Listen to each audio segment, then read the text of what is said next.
নিঃস্ব অবস্থায় কি দোয়া করতে পারেন একজন মানুষ, এই দোয়াটা শিখে নেন, ইনশাআল্লাহ আপনার জীবনের সমস্ত সংকট কেটে যাবে ইনশাআল্লাহ। আমি নিজেও এই দোয়াটা বেশি বেশি করার চেষ্টা করি। দোয়াটা হচ্ছে, মুসা আলাইহিস সালাম একটা গাছের নিচে হেলান দিয়ে বসলেন, বসে দেখলেন দুইজন মেয়ে দাঁড়িয়ে আছে দূরে, পানি নিতে পারছে না, লোকজন পানি নিয়ে যাচ্ছে, ওরা দাঁড়িয়ে আছে বেচারি। মুসা আলাইহিস সালাম গিয়ে বললেন, কি সমস্যা আপনাদের? এটা নিয়ে আপনারা আবার মেয়েদের সাথে কথা বলার চেষ্টা করেন, ঠিক আছে?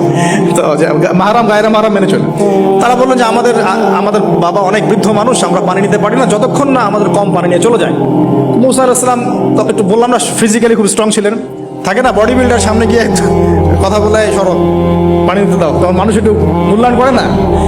তো মুসা আলাইহিস সালাম এভাবে পানি নিয়ে দিলেন এবং বাছুরদেরকে পানি পান করালেন, করিয়ে গাছের নিচে এসে বসে আছেন।